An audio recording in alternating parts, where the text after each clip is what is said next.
Disney's Cinderella, a perfect party. Cinderella and her prince sat before a roaring fire. Christmas was coming in a few days, and Cinderella was excited. "Let's throw a party," she suggested to the prince. "What a splendid idea," he replied.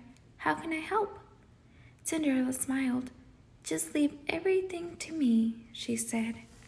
The next day, the princess began to decorate. "May we help, Cinderella?" Jack and Goose asked. "Of course," she replied. "Let's start with the grand staircase." The mice were trying some bows when a spool of ribbon began to unwind and roll down the banister.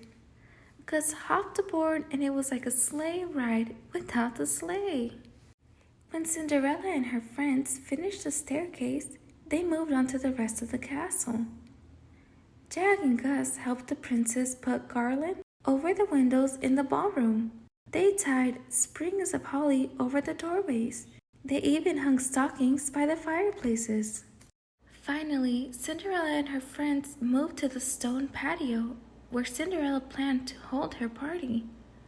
"Won't our guests be chilly out here?" the prince asked. "I'm sure it will be fine," Cinderella replied. "Besides, what could be more magical than celebrating under the stars?" "I like stars. They are twinkly," Gus said as he nibbled on a popcorn garland. "Gus," Jack scolded, "you're supposed to be hanging decorations, not eating them."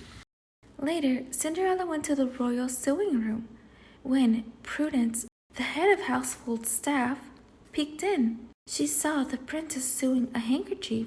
"Why don't you ask the royal seamstresses to do that?" Prudence suggested.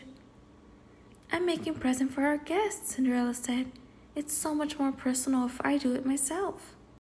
On Christmas Eve, the royal chef came to speak with Cinderella. He wanted to know what he should cook for the party. "Not a thing," Cinderella replied. Later, Prudence saw her in the storeroom filling baskets with fruits, ears of corn, and different kinds of cheese.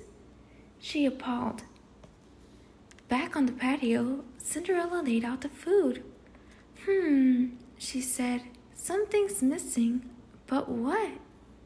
Suddenly, Cinderella's fairy godmother appeared. "My dear, you need a centerpiece," she said. Waving her magic wand, she turned a water pitcher into an ice sculpture. "Now everything is perfect for a holiday picnic," Cinderella exclaimed. When Cinderella left to change her gown, the fairy godmother slipped into the banquet room.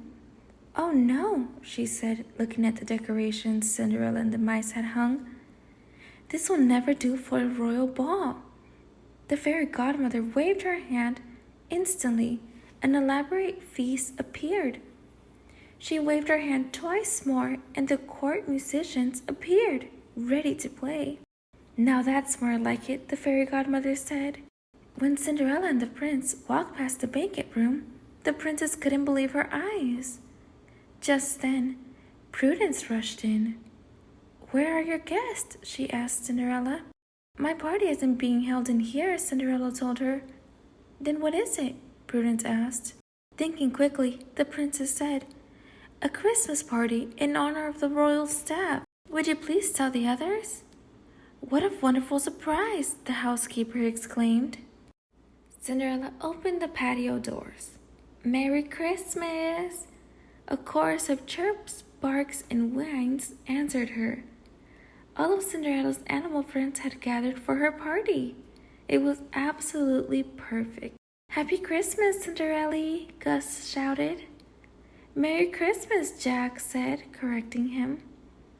Cinderella's animal friends loved the meal she had prepared. Afterwards, it was time for presents. There were new feed bags, cozy blankets, and stylish mouse-sized outfits. Later, the prince and Cinderella danced under the stars. When they stopped, they realized they were alone. "Oh my, look!" Cinderella cried. Their animal friends had gone inside and were with the staff. Delighted that everyone was getting along, Cinderella and the prince joined them.